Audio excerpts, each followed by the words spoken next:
Happy New Year and welcome back to the Microsoft 365 SIP.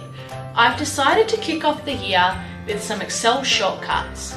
Today's Excel shortcut is going to be how to insert today's date into Excel using a quick shortcut. In Excel, go to the cell that I have selected. Then type in Control, the plus sign and the semicolon. This will now insert today's date. If you look at the bottom right hand side of the computer, this shortcut will put in whatever date you have locally on your laptop or PC.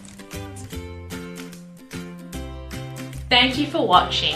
Please like and subscribe and follow the Microsoft 365 SIP for more Microsoft 365 tips and tricks.